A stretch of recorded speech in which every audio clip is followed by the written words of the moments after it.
Good afternoon, everyone. I'm Vicki Wilkins, the Dean of the School of Public Affairs at American University, and I am thrilled to welcome you all to the annual Amos Perlmutter Memorial Lecture. This lecture was created in 2002 in memory of Amos Perlmutter, an internationally recognized scholar and professor in the School of Public Affairs. I'm lucky to be the dean of a school that hosts many great events. But I want to tell you today that this is always one of my favorites. And it's one of my favorites for three reasons. One is that for many years, the School of Public Affairs has partnered with American University's Center for Israeli Studies to carry out the mission of this lecture series. It feels good at this time of year that we can be in partnership with our friends and colleagues from across campus to bring you these great events. Second, we've been fortunate to have many distinguished speakers including Israeli political leaders, deliver the Perlmutter Lecture over the last 2 decades. Although the Israeli Prime Minister Shimon Peres spoke to American University upon the founding of the Center for Israeli Studies, this is the first time we welcome a former Israeli Prime Minister to deliver the Perlmutter Lecture. On behalf of the School of Public Affairs at American University, I'm thrilled to welcome Prime Minister Ehud Barak to American University. Prime Minister Barak has played a key role in so many events in Israeli military and political history.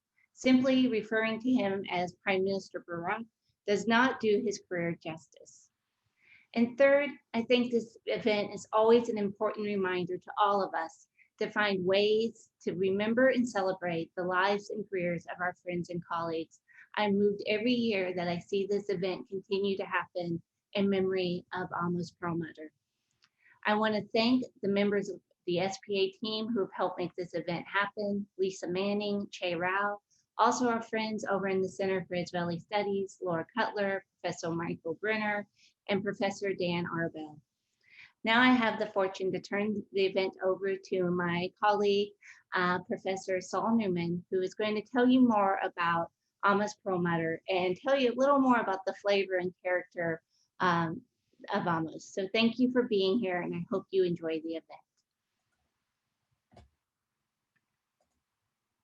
Hi, and I want to echo Vicki's sentiments and welcome you to the annual Amos Perlmutter Memorial Lecture in collaboration with the Center for Israel Studies. We're thrilled to have Prime Minister Ehud Barak as our speaker today. As a colleague of Amos Perlmutter, I want to give you a bit of a flavor of his career and personality. He taught at the university for over 4 decades, until his death in 2001. Born in Poland, he grew up in Mandatory Palestine, then fought in the 48, 56, and 73 wars for Israel. During his career, he published 15 books, including notably The Life and Times of Menachem Begin, FDR and Stalin, A Not So Grand Alliance, and The Military and Politics in Modern Times. His career included roles as a member of the Israeli delegation to the UN, as political advisor to the Chief of Staff and High Command of the Israeli Defense Forces, and as a member of the Israeli Atomic Energy Commission. He was a fellow at the Brookings Institution and the Wilson Center, and founder and editor of the Journal of Strategic Studies. But for those of us who are fortunate to know him personally, we were also enriched by his exuberant personality and love of life. And I have a certain story I remember about that. Back in December 1990, in the lead up to the first Gulf War, my wife was then working on foreign and defense policy in the US Senate. And she came home from work one day really excited and told me about a Senate Foreign Relations Committee hearing that was held that day about the US response to Saddam Hussein's invasion of Kuwait. Amos had testified. She particularly remarked on Amos's very close relationship and warm interaction with a comparatively young Senator Joe Biden. She talked about the boisterous conversation that the two friends had prior to the hearing. Unfortunately, I don't have a video of that boisterous conversation, but fortunately, we do have a video of Amos's testimony that day in front of the Senate Foreign Relations Committee. And I've pulled out a 1 minute and 55-second clip that gives you a flavor both of Amos's personality, his interactions with now President Biden, And in 2021, the way he talks about the US Constitution back in 1990 really will give us all food for thought. So I invite Eric to now play that video. Thank you very much. Professor Perlmutter, nice to see you again. Well, thank you, Welcome Senator. back. It's a pleasure. Haven't seen you for some time. Well, we have a chance again. I must begin with thanking you for inviting me and to state that your eloquent statements and disquisitions earlier only made me think that writing is rewriting, and I've changed considerably my presentation. That doesn't mean that you may like it or not, but I've changed it to fit, the circumstances of the debate. I think that you've raised very important, the committee, and by the way, I'm so sorry that another good friend, Senator Sarbanes, is not here, but I hope that you convey to him. I think that you've raised two very important questions, which we are dealing in public, in private, and otherwise. The nature and the structure of the American constitutional system, and the nature of the threat. Now, it has been throughout history among democracies, and certainly in the United States, an issue that was never immediately, exactly, and precisely resolved, to see the matching of the American constitutional system on one hand and the threat on the other, especially if the threat comes from political systems which are diametrically opposed to the American political systems, where one person can make a decision anytime, any place, with the consent of Senate or without the consent of the Senate. And therefore, you see, it's more difficult for this political system, and that's its greatness, among others, to take things at measures. And That's therefore, kind of interesting. I might point out a footnote in history here. That exact situation existed at the time the Constitution was written, and that's why it was written. yes, I think that that's why if one has to make a list of the great ingenuities in political history and political philosophy, is the American Constitution and the Federalist Papers. There's no question about it. Now, the point that I'm trying to argue is this.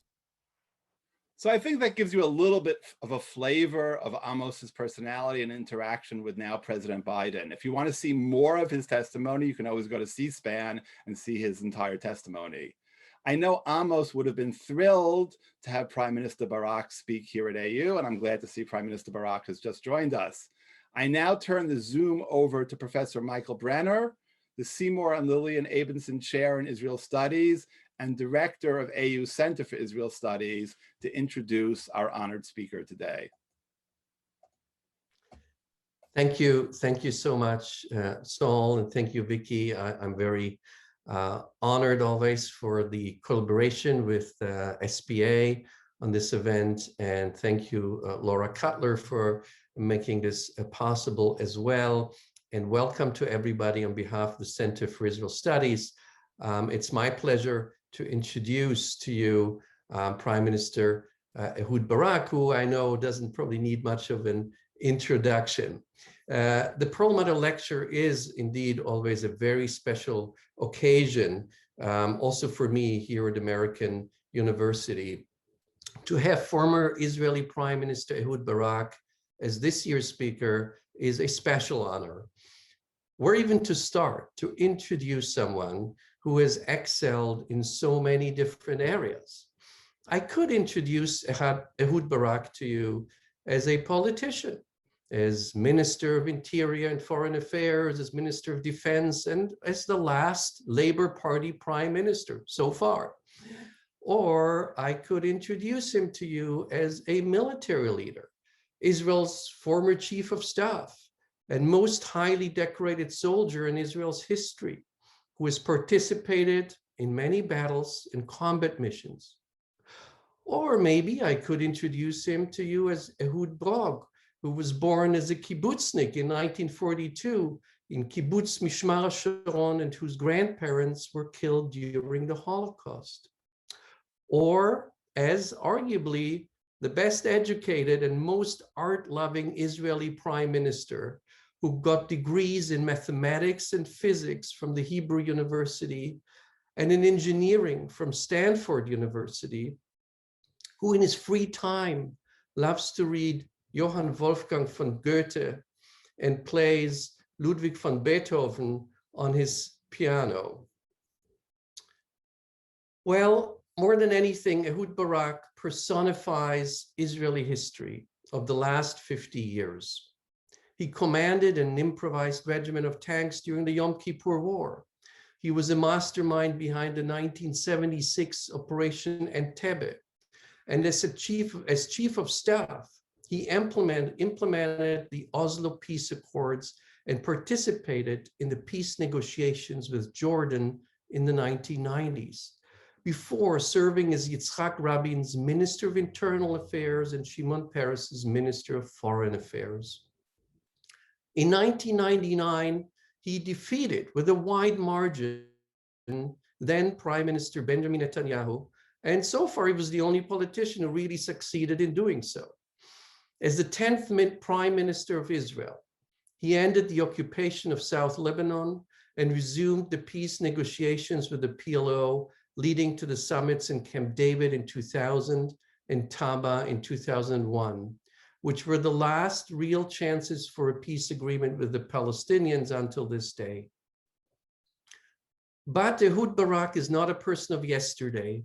He's very much a person of today and has stayed active in Israeli politics. In 2019, he founded a new party in one of the many elections in the recent 2 years, and he was expected by many to run in the coming elections as well, but declined to do so. So today we want to hear from Prime Minister Barak about the major challenges Israel faces today, its relations with post-Trump America, the threats from Iran, the new opportunities that arose with the Abraham Accords, the chances for a peace with the Palestinians, and the upcoming Israeli elections. He will speak to us for about 25 to 30 minutes, and then we will have time for discussion. And please think to ask your question in the Q&A function at the bottom of your screen. You can put it there in writing. We are recording this event, and a link will be made available. AU attempts to make its programs accessible to all, and it is possible for anyone watching to activate closed captions, live subtitles, by clicking the CC button at the bottom of the screen. And if anyone has technical difficulties during the webinar, please email Eric Gordon, that's egordon, @american.edu. And now, without further ado, the floor is yours, Mr. Prime Minister. Okay. Students, faculty, and members of the community, good afternoon. I'm honored and delighted to be here with you today over the Zoom, given the Amos Perlmutter Lecture. And I want to apologize for all these technical problems that held you for about the time I had to, 25 minutes, that's about the time I had to end my lecture and start Q&A. Thank you, Professor Brenner, for your warm words. These are no ordinary times. The concurrence of the pandemic and the social economic crisis combined with the collapse within leading societies of public trust in the integrity and competence of the political system create a demanding landscape, which will need both in Israel and elsewhere a sober and daring leadership, ready to look reality in the eye and make decisions, willing to tackle challenges head on and seize opportunities once they arise. Israel at 73 years is on one hand a great success story. In spite of 7 wars, 2 intifadas, and so many military operations in between, it had its population grown by a factor of 12, the GDP by a factor of 60. Israel is by far the strongest country, 1,500 miles around Jerusalem. Militarily, strategically, the whole world believes that Israel is a nuclear power. Diplomatically, as long as we can keep close relationship with the United States, and even economically. We are not the biggest economy in the region, but by far the most vibrant one. The pandemic-related economic challenge, better than we are deployed to deal with it better than most advanced economies. We are a startup nation, members of the OECD.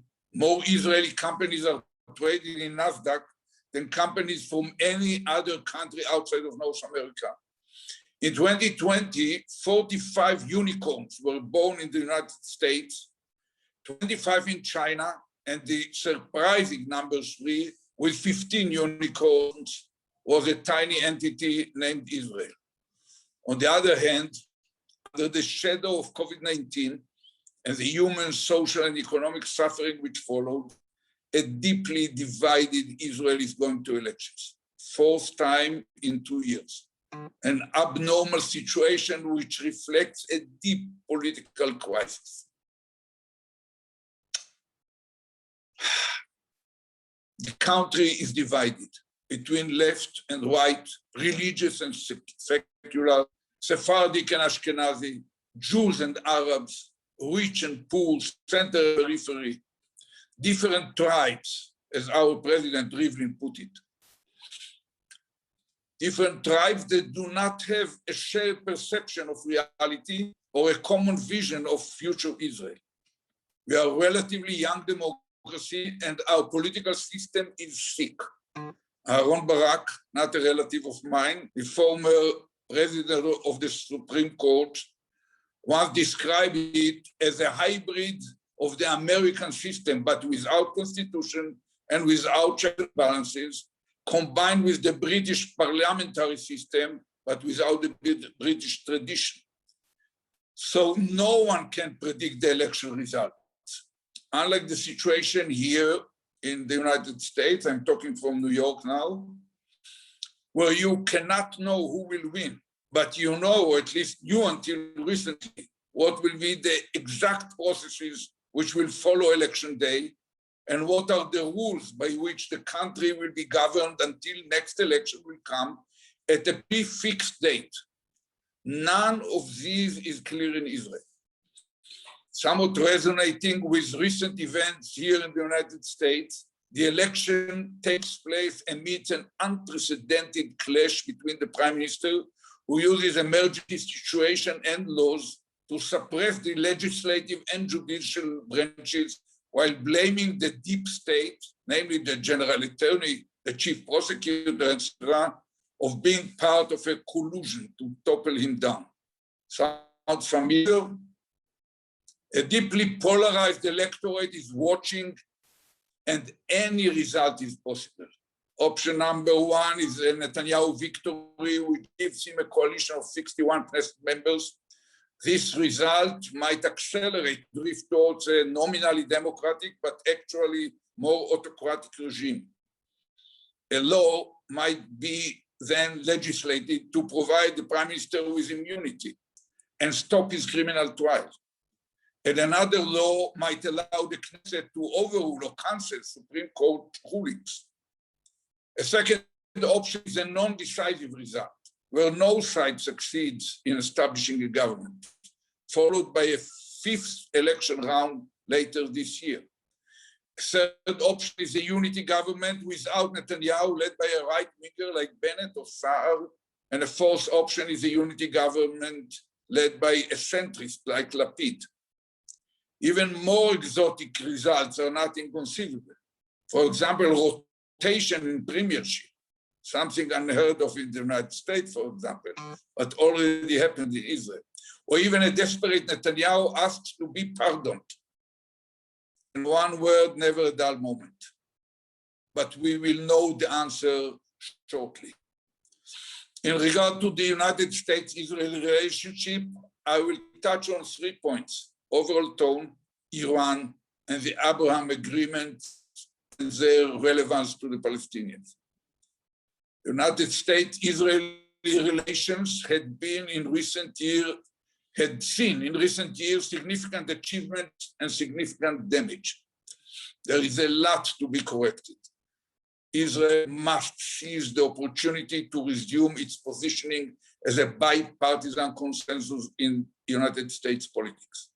Many mistakes were made by our government, failing to avoid direct intervention in United States internal politics and failing to deal with the Democratic Party in a fair and proper manner. All these, I believe, will be solved. I happen to know President Biden for almost 40 years. his support of Israel is rock solid, a record of decades. I remember him in congressional delegation decades ago, even bringing his son Bo with him as a teenager. All along the way, he was a genuine friend.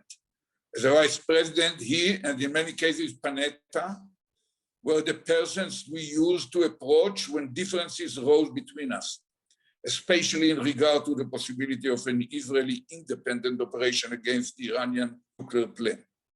I will never forget President Biden's contribution to the decisions to support our missile defense project, especially Iron Dome, with United States extra budget.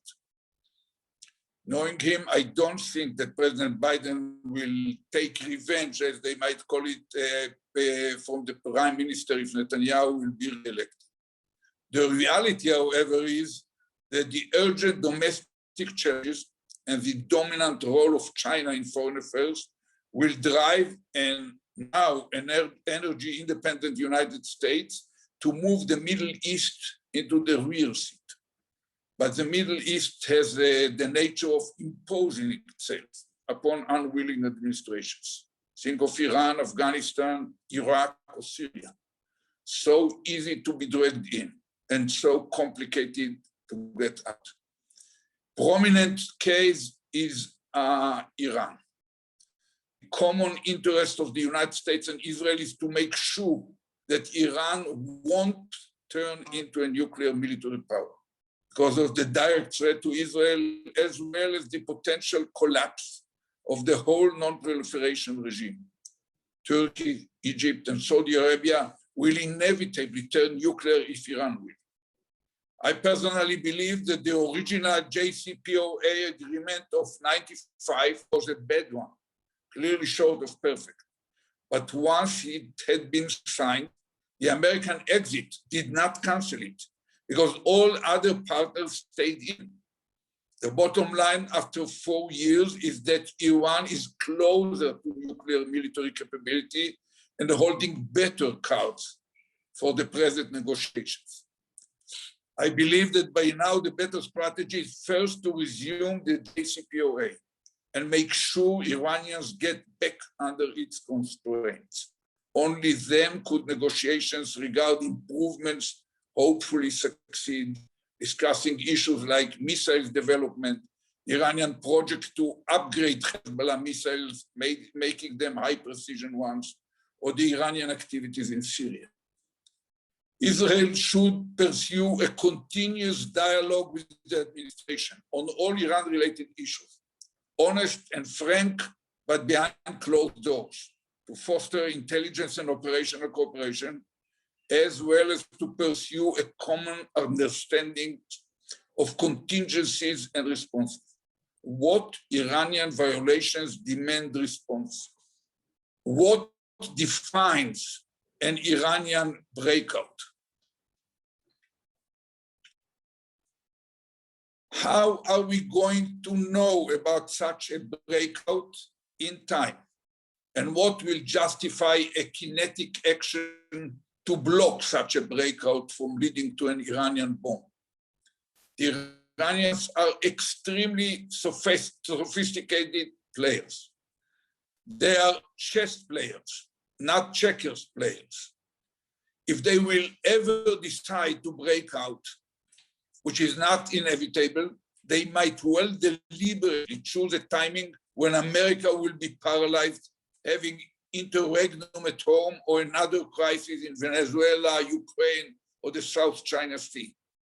I believe that professional analysis of contingencies would lead to the conclusion that it makes sense for the United States to verify that if worse come to worse, and both governments agree on the need for action, Israel will have the operational capability for an independent operation of its own.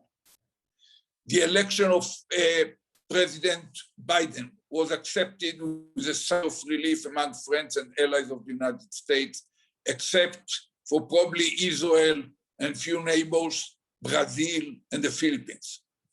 Thus, in regard to the Middle East, our challenge is to convince our American colleagues to prefer a policy which combines on one hand the highly admired principles which define American exceptionalism, namely the readiness to lead by example, to be a moral beacon for freedom, democracy, and human rights.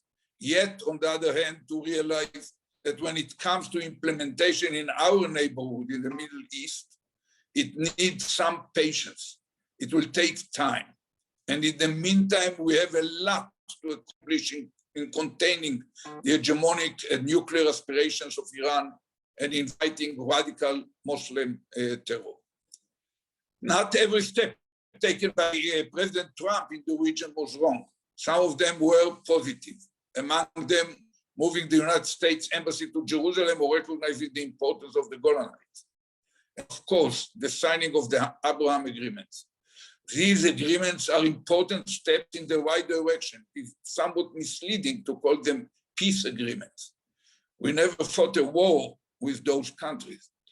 Netanyahu tended to argue that he had found a new way to make a peaceful peace deals without the need to exchange control of areas taken by Israel in a war. A new way which is superior somehow to the agreements reached by Prime Minister Begin or Prime Minister Rabin with Egypt and Jordan, respectively. This is not serious. The historic agreements with Egypt in 1978 and with Jordan in 1994 were far more decisive and crucial. Egypt was and remains the most important Arab country. Jordan has the longest common border with Israel, and both fought us bitterly in several wars since 1948.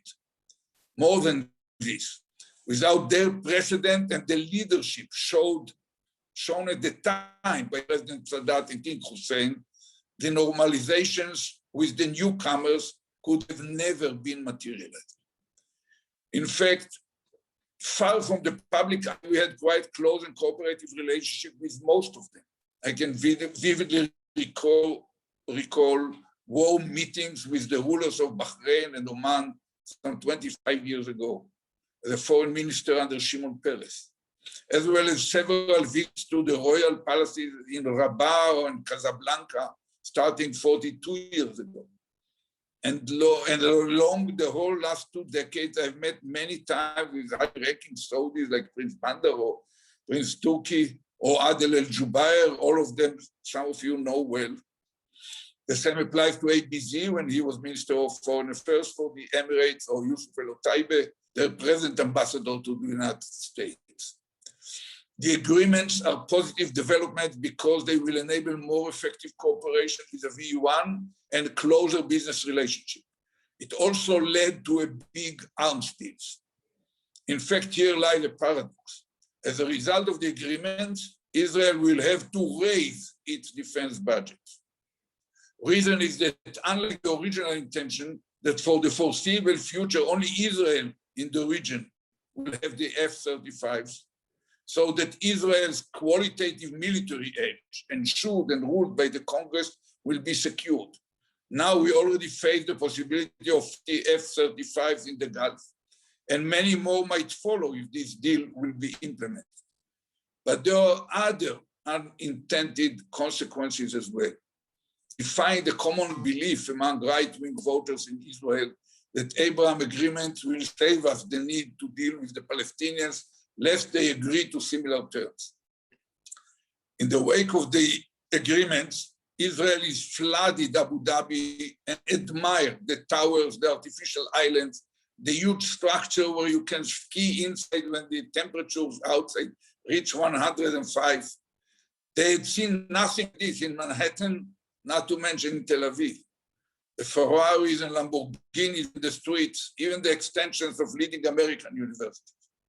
When an Emirati sheikh considered owning Beitar, a right-wing oriented football club in Jerusalem, where a short time ago fans tried to prevent any Muslim from playing, or when Israelis are queuing in Tel Aviv streets to take selfies with tourists from the Gulf, ended up being just young Israeli Arabs from Kfar Qasim, an Arab town in Israel, some 20 miles from Tel Aviv, just wear the white robes and appear to be tourists from the Gulf. Something happens. Israelis start to see Arabs as basically normal and potentially successful human beings. You cannot effectively incite against them, telling Israelis that Arabs are the wild beasts waiting in the dark to exterminate us. The leaders of Nablus or the Palestinian nobilities in Ramallah cannot anymore be effectively portrayed as the successors of Hitler. And Israeli Arabs seem to be the fifth column colluding to stab you in the back from within. Terror will not evaporate. Hamas and Hezbollah remained enemies to fight and be defeated at a price. But anxiety with stereotypes will not hold anymore. It is probably true that the Palestinian leadership is not ripe as of now for resumption of negotiations. Probably some time is needed for them to digest the meaning of recent events and to feel the diluting support in the Arab streets for the total rejection of Israel. They probably need more time to shape a new leadership and try to mitigate the cleavage with Hamas. But it will be a grave Israeli mistake, and on a different level, an American one, to lose sight of the fact that the Palestinian issue is the elephant in the room. Israel has a compelling imperative to devise a national strategy in regard to it. The old Greek said, if you don't know which port you want to reach, no wind will take you there. We need a strategy for civilian disengagement for the Palestinians while keeping overall responsibility for security in Israeli hands, and to be explicitly ready to negotiate the two-state solution. Our objective should be a strong, self-confident Israel living and thriving within a border which secures its vital interests and contain a Jewish solid majority for generations to come, side by side with a demilitarized Palestinian viable state. Once the Palestinians are ripe for such discussion, it should start. We should refrain from taking any steps which deliberately limit or constrain this option. The compelling imperative stems not from the need to make justice for the Palestinians, but rather from our need to defend our own security interests, to ensure our own future, protect our own identity, and shape our own destiny. 90% of Israeli ranking veterans of the IDF, of Mossad, of Shin Bet, the Secret Service, police, and Ministry of Foreign Affairs share this view. Our real challenge is to convince our public, which is too often incited against this line of thought by political actors driven by short-sighted populist or fanatic motivations. So to summarize, I'm optimistic. We are facing a period of change in Israel and around the globe. The COVID-19 crisis will change the way we work, study, or consume culture. Disruptive innovations in artificial intelligence, deep learning, robotics, etc., will accelerate the rush to the markets and ignite a tighter global contest at the cutting edge. The crisis will have strong implications to the social contract within societies and to the rules or absence of rules in relations among nations. The United States is still the only superpower and the uncontested leader of the free world. And Israel, based on its achievement, is better deployed than most countries to participate and contribute in this race. The Middle East will remain unstable. It won't be the highest strategic priority for the United States. That role is kept for China, but still a potential source of disturbing troubles. Within it, Israel is the strongest country, the only real democracy, and is and will remain the most reliable partner and ally. We are a sovereign and acting upon our interests and our values, but once with a strong affiliation and strongly resonating with your interests and your values. By joining hands, we can create a great synergy for the benefit of our region as a whole. Thank you very much, and I'm ready for question and answer. Thank you so much, Prime Minister Barak, for giving us this whole range of topics and ideas and inspirations within half an hour. Can you hear me? Yeah, Good. hardly so, but I can hear you. You have to try to talk a little bit slower. Yes. So let me start with one question relating to the beginning of your lecture, where you talked about the political system. You called it sick. You said it is, our political system is sick right now. You pointed to the many gaps in Israeli society. And my question to you as former Prime Minister, how do you see, how can we build bridges in Israeli society in the near future to bridge some of those gaps? It has two aspects to it. One, it's the sources of resources, financial resources to bridge the gaps should be created by growth in our economy, and we are making quite a good job, even compared to other economies, even during this crisis. And the previous crisis in 2008, we managed to do better than most countries. But having said that, the other aspect is the policy of the government. You know, if the government emphasizes a certain direction, it can increase the gaps you experience here. If the benefits of the growth in our economy will go only into the one upper or richer percent, to which I personally belong, but if all the benefits will go to us, it won't close the gap. We did deliberate thinking about how to do it and how to find a way to redistribute. I believe that there will be such deep changes as a result of the experience of the COVID that both in Israel and I think all around the free world, there will be a new thinking about the role of the government in protecting against extreme events like this pandemic. And it ended up that the private sector can solve much more effectively than governments most issues under normal situation.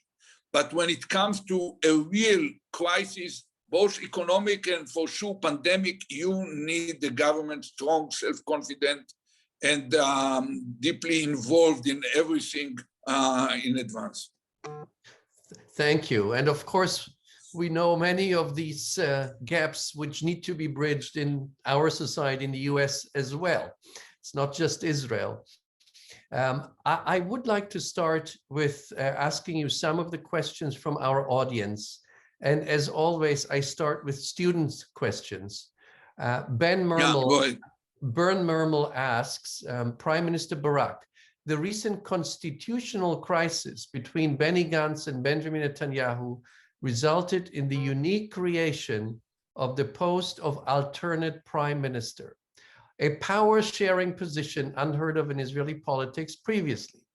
My question is this: given this instability, do you believe that Israel need to amend the basic laws to include clear election and succession controls, such as those that the United States possesses? And I'm adding to this, when you were elected prime minister, it was a different political construction. There were direct elections to the prime minister. I'm just adding if you think that was better or not.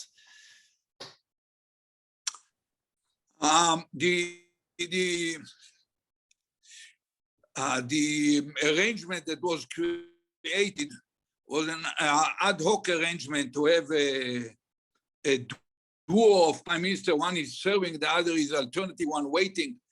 That's a bizarre arrangement that cannot work and did not work, and You could read it on the writing on the wall that it can't work.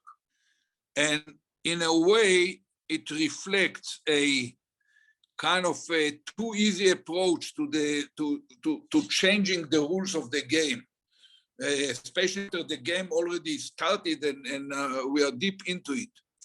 I think that it was a great mistake.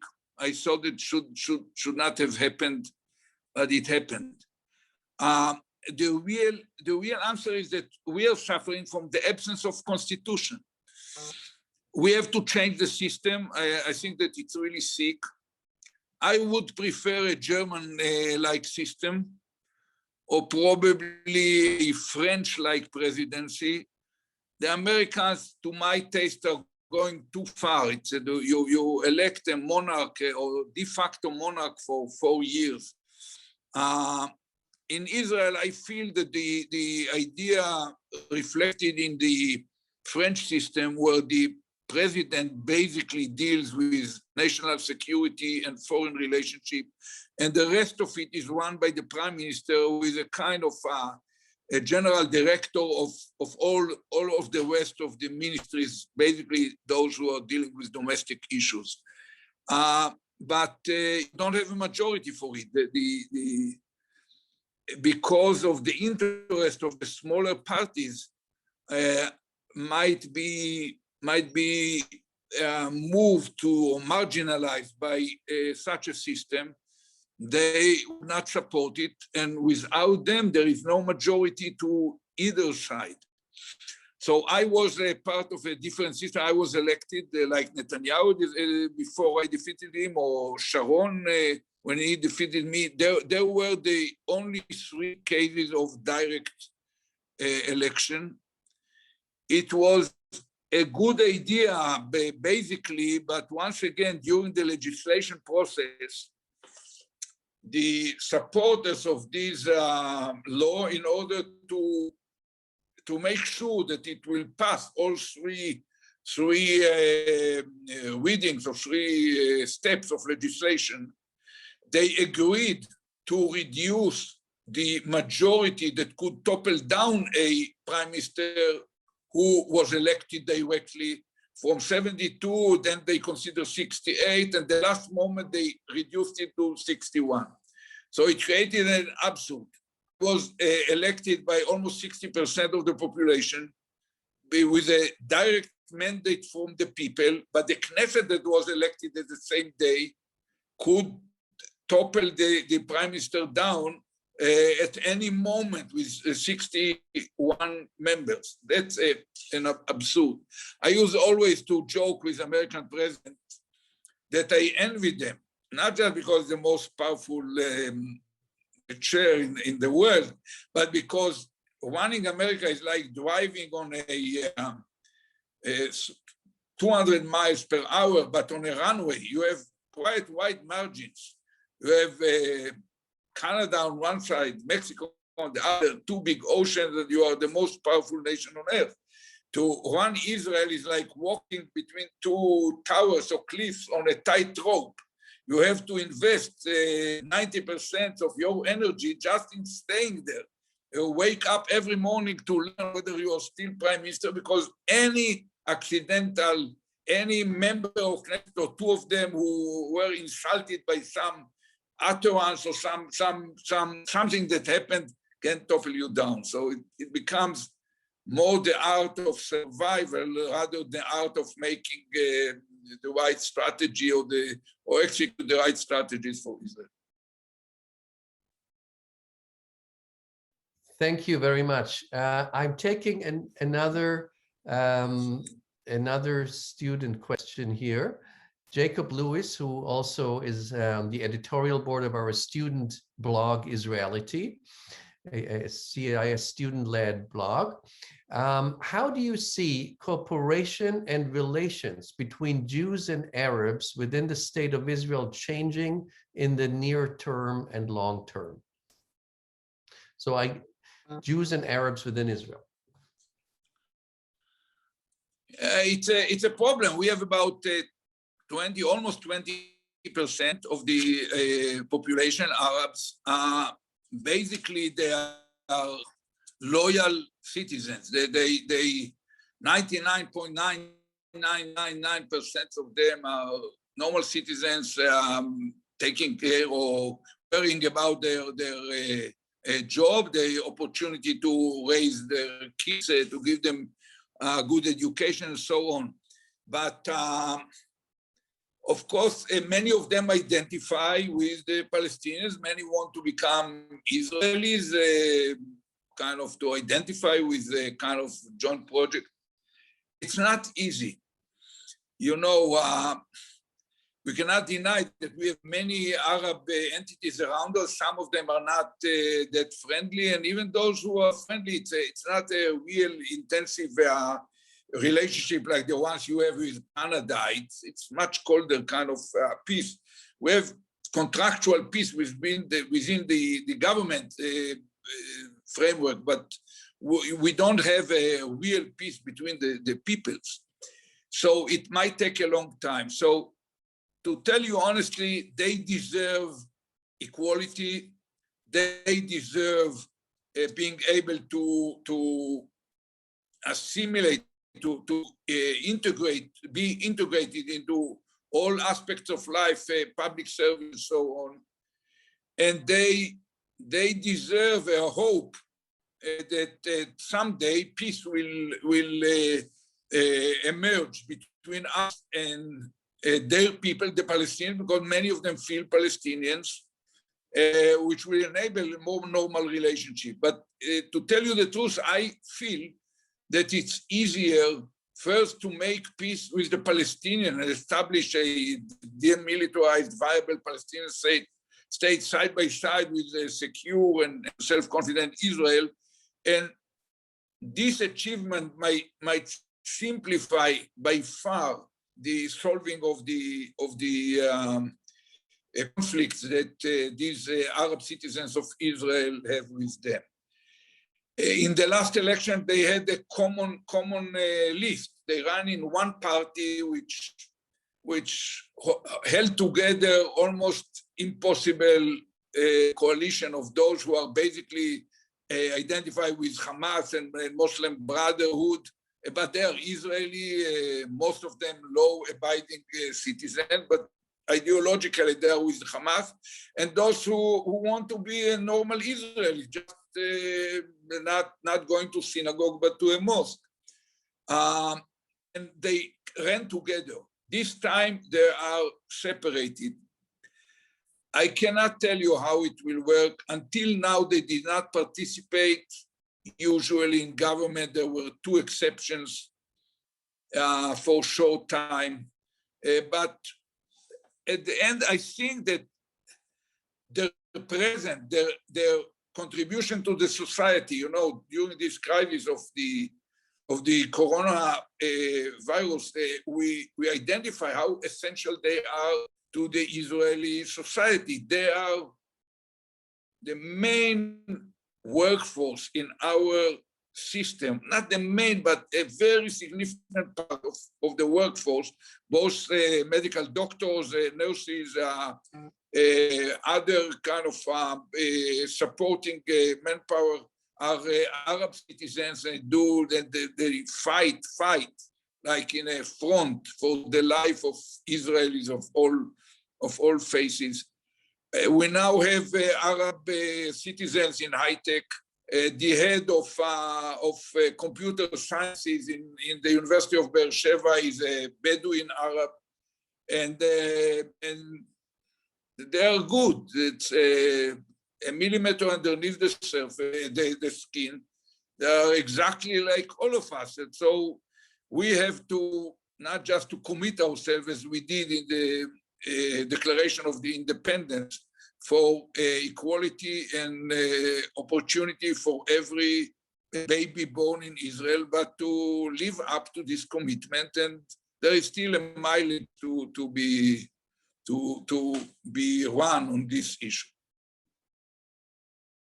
Thank you. That was a very important question. Here's another one by David Makovsky, who is probably known to you. David asks, what are the strategic implications for Israel if the US does not see the Middle East as a first-tier priority anymore? I'm not sure that I understood the question. What What are is the Israeli? strategic What are the strategic implications for Israel if the US does not see the Middle East as a first-tier priority? No, I take it for granted that it won't see it as a first-tier priority, and I kind of mentioned it explicitly in my lecture. Look, Israel is strong. I don't see an immediate situation. We are not. You know, we are stronger than any neighbor or any combination of neighbors. Of course, we need the American political or diplomatic support, and we are thankful for the financial support to help us to hold our qualitative military edge. But I don't think that Israel is directly threatened by heavy armies attacking us like what happened in 73. It can happen again. Of course, we are exposed to terror, and we potentially exposed to exchange of blows, including heavy salvos of missiles against our civilian population. We developed the most effective anti-missile system in the world, and we are thankful, as I mentioned, to the United States for supporting us financially to take it. It was an extra kind of expensive. I think that we do not have the right to demand from the United States to make the Middle East the highest priority. But as I mentioned, I think that the Middle East will be there, even if the administration will want to totally withdraw from the Middle East. It won't be easy. And in my judgment, it's good to have the American involved in the area, better than any other involvement, better than letting chaos run it. But as I mentioned, we will try to convince American colleagues that there is a reason to consider implementing the tougher demand regarding to Yemen and human rights and other patterns of behavior among our neighbors, and to try to balance it with need to secure that the overall struggle against Iran to block it from turning into military nuclear power, and the fight against terror will continue effectively, even while America is dealing with other priorities. And I mentioned as well that, to the best of my judgment, Americans will do good by considering seriously making sure that Israel has its own independent operational capability to deal with the case of Iranian breakout if both governments, as I've said, both governments agree that an action is needed. Thank you. We have about 40 more questions. We don't have much time, but if you allow us, I would take 2 or 3 more questions. Go ahead. I see a question by my esteemed colleague, Professor Ilan Pelek from Lafayette College, who asks, do you think the main problems facing Israel today are personal, for example, Netanyahu, structural, for example, lack of constitution, or cultural, the value systems of the various tribes? Probably all of the above, but I don't feel very comfortable to deal over the Zoom with 300 people on personal issues. I'm one of the harshest critics of Netanyahu for many reasons, especially the fact that he's keep running the country, and it's clear to everyone that the main consideration is how to avoid the advance of his criminal trial. But I don't think that it's proper to me to detail it in such a Zoom meeting abroad. I will take that. My colleague Boaz Atzili from American University asked the following questions. He says, more than 20 years ago, your message after the failure of the Camp David summit was that there is nobody to talk on the Palestinian side. How is it today? Is there a genuine partner for peace today? I want to correct this urban legend that I say there is no partner, period. I said something much more accurate. I said we did not find a partner in Arafat at the present or now. I did not say that there will be no partner. I did not say that there could be no partner. I did not say that even Arafat will not be a partner in the future if it changed. I just stated a fact because I was in Camp David and President Clinton was there, but the Israeli public was not there, including many political leaders, including our supporters of the peace cause. They were confused as well. So I thought that I have the responsibility to tell them the truth. We couldn't find a partner in Arafat for the present time. You know, it's as President Clinton told me later, some half a year after he ended his role and I ended my role, I was in Sardinia and swimming near a boat. And someone called me from the boat telling me, you have a phone, asking from him, because, you know, it's not easy to go climb back on the boat and so on. So he said, the President of the United States. I thought that he's joking. So at first I refused. But when I came, it was President Clinton on the line. And he told me the following. This morning, some journalist named Deborah Zontag, I still remember her name, wrote a long article in the New York Times, blaming you and me for making many mistakes, Camp David. And he wanted to share with me his feeling that probably we made 100 mistakes. But the bottom line was that we proposed, put on the table a far-reaching proposal, which covered metaphorically 90+% of what Arafat can think, dream of. We never told him, take it or leave it. We never tried to dictate. We just asked him, we told him, you can have reservation from any paragraph or from all of them, but we expect you to take this offer as a basis for negotiations. And he rejected it and deliberately turned to terror. So both myself and Clinton were convinced that he's responsible. As Clinton told me at the time, you know, that's the only important fact at the bottom line, and the rest is just gossip. So, you know, it's not easy. One of the Palestinian leaders, he didn't also have me to tell his name, so I follow his kind of modesty.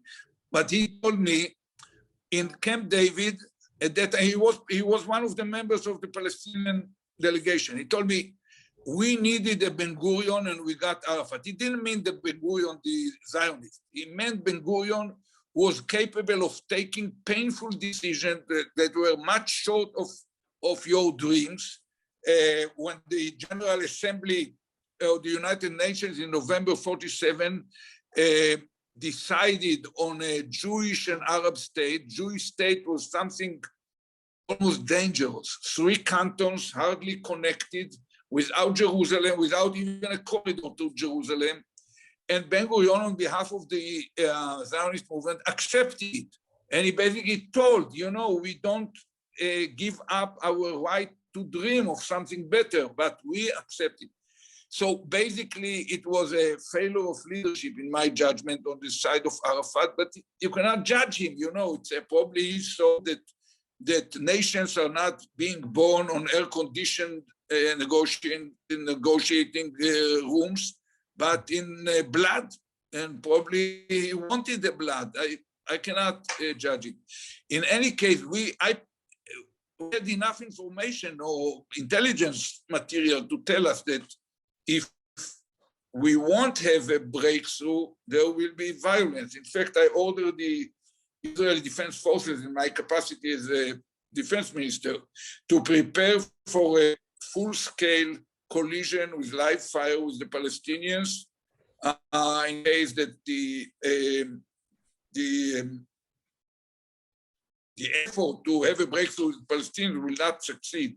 And I directed them to prepare 9 months before we went to Camp David, long before we knew that we will have a summit. It was already in the air. In fact, I used to describe the situation as following. 2 families are living in a two cottage kind of building, side by side, two families, and a fire starts to burn, and both owners are running from both sides to put down the fire. One of them is a world-known fireman with the Peace Nobel Prize on his chest, but you don't know if it's not the pyroman with the gasoline and the matches in his pocket. But because I saw the clash as inevitable, I predicted, I told it years before, I thought that it was historic irresponsibility not to make whatever effort you can to avoid it. I didn't want to end up in this eruption of violence, being unable to tell myself, to tell our public, to tell the world whether it could have been avoided or not. So we went to Camp David not because we knew or we expected, we had some guarantee that something will happen, but in order to make sure that if there is any chance to avoid this coming inevitable clash or eruption of violence, we at least will know that we did all we could to avoid it. Thank you. I would like to also give a voice to an international student from Sudan who is studying at American University, Mohammed El-Khidr Osman, who asks about your assessment of the possible Sudanese-Israeli relation, especially to the youth of both countries. And I had similar questions about Morocco and other states. About Morocco? Morocco and the other states of the Abraham Accords. But let's talk maybe, I don't know if you want to say something about this in general, and then I have one more question. First of all, we hope that it will lead to better cooperation, to better relationship, to opportunity for students from Sudan to study probably in some of our universities or to Israelis to study in I don't know, New York University, in Abu Dhabi if they want to. I hope, I cannot promise it. I'm optimist, you know, if we look from day to day, we don't see the development. But if I look, I'm old enough to be able to look 60 or almost 70 years backward. And I remember the immediate days after the 6 Days War. The Israeli government announced that it seized the areas that we took through this 6 Days War, which tripled the territories under our control, tripled the size of Israel, just as a kind of deposit to be held until a serious negotiation will start on peace. The Arab League gathered in Khartoum, out of all places, the capital of Sudan, and decided on the 3 no's: no peace, no recognition, no negotiation, whatever was taken by force will be brought back by force. It was quite a gloomy landscape. But since then, we are now having 40 years, more than 40 years of peace with Egypt, more than 25 years, more than 25 years peace with Jordan. You know, the border with Syria is more active in the recent 2 years, but relatively, there is now shooting on civilians. And we developed this relationship that I've described even before the Abraham Agreement with many of the countries. So I'm optimist. When you look over decades, the acceptance of Israel and normalizing of relations become more and more acceptable to the Arab peoples. And of course, with the other players, it's even easier because we are closer physically, and there is already a infrastructure of underlying infrastructure for cooperation on many areas. So I am optimist. It might have ups and downs, might be retreat at certain points, and probably even a certain clash. But historically speaking, we are on the right direction. I hope it will continue. Yes, I should say we also have a lot of students from the Gulf states, and some of them take classes on Israel. One of them actually learned Hebrew and recently was part of the first delegation to Israel from the UAE. But I want to take one last question, and not an easy one, from my colleague Saul Newman, a question that I was about to ask as well. Do you have, or what is in your mind, a vision for the Israeli left? How can the Israeli left revitalize itself?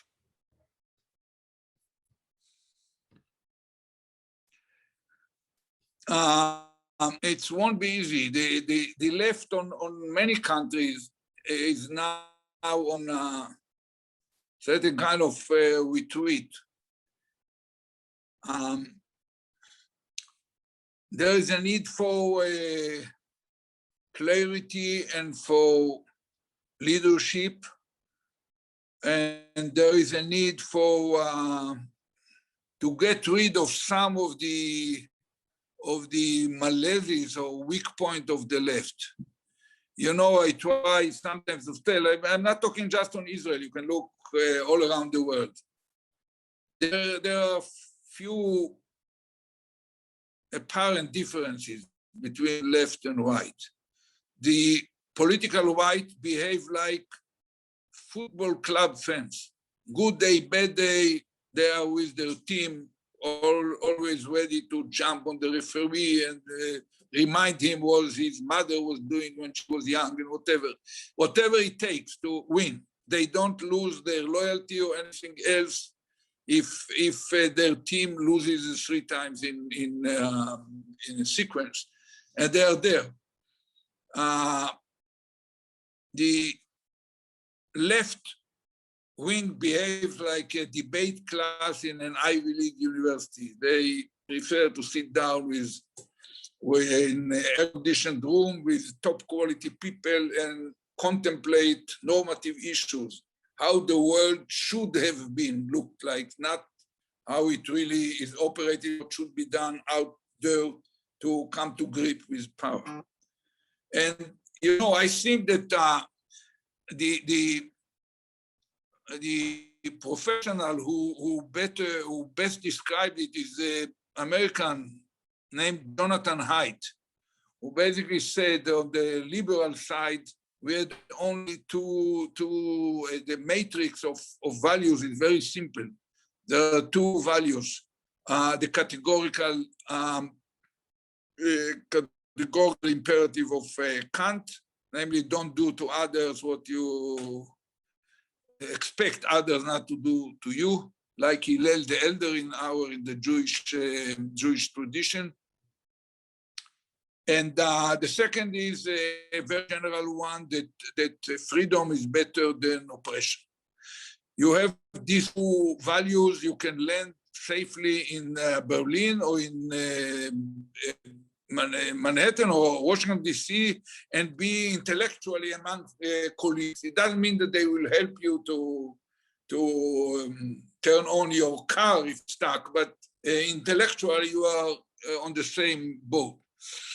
But the conservatives, they have several more values in their metrics. They do not ignore Kant or freedom better than oppression, but they have several other values.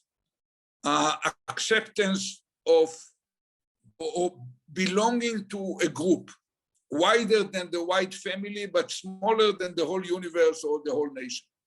Belonging to a group, accepting the authority of a leader, and holding certain things sacred.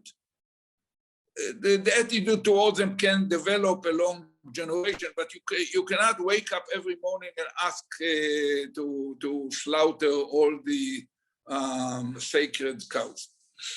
And what Jonathan Haidt says, that we, the liberals, look at those extra values as something that reflects a kind of primitive state. They will find, they will learn a little bit more about enlightenment and whatever, and it will open their eyes that they will join us.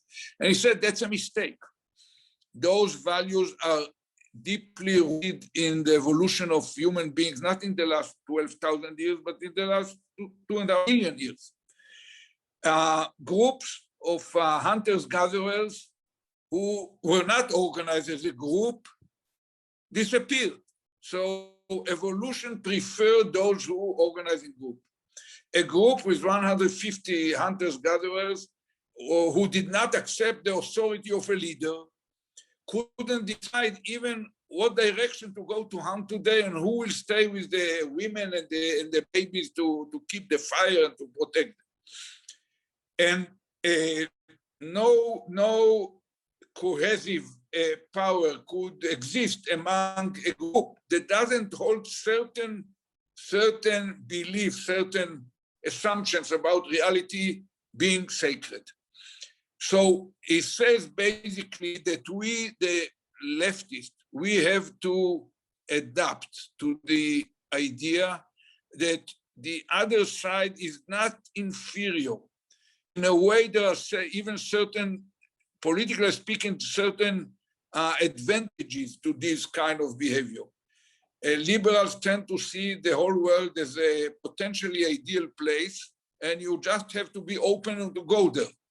The conservatives see it, everything which is beyond the four walls of your home or your family is hostile, and you can be eliminated if you are not aware of this. And these are different attitudes. So I think that we have, not just in Israel, we have to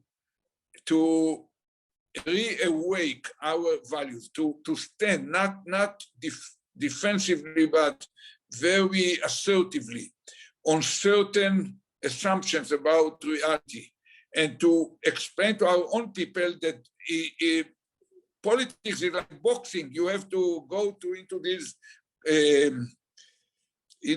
quarters surrounded by these ropes, and even then you cannot sit in the corner. You have to go into it and be close enough to the other guy to reach his face, and the price that his fist reaches your face, and to exchange blows until he lies on the floor. Otherwise, you cannot win. And I think that if we become assertively arguing for our beliefs, that basically human society can be turned into something better, enough education and openness and solidarity among human beings is nurtured properly and so on. This belief that in the long run, the trajectory for history turns, however, gradually, as Martin Luther King said, in the right direction, and it gives you a meaning to your life to contribute to this process of becoming a better human society, not just exploiting whatever you can in the short period where you are part of it before you go to heaven. So if we aggressively and assertively argue for our case and stop just philosophizing about it, but being ready to fight for it, we will win and we'll come back to power, even in Israel, in Europe, and other places where now we are losing ground. Thank you so much, Prime Minister Barak. And if I think just of this last answer, I hope somehow that not only the left in Israel, but all over the world would listen to it. And I think that is, you really described a phenomenon with very, very deep insight, well beyond what is concerning Israel. Thank you very much for giving us your time. I know it is precious. I know it is precious, especially again in these times of pre-elections in Israel. I would also like to thank our audience for your patience. I would like to thank all of you who posed questions. I am sorry we couldn't take all of you. And I would like to remind all of you that this was recorded, and you can also listen and see this conversation later on our website. And please stay tuned and listen and attend our future events. Some of them will have to do with the Israeli elections in the future. Thank you again, Prime Minister Barak, and goodbye.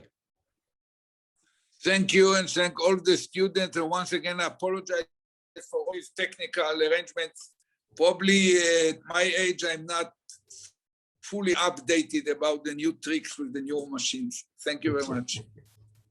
Thank you.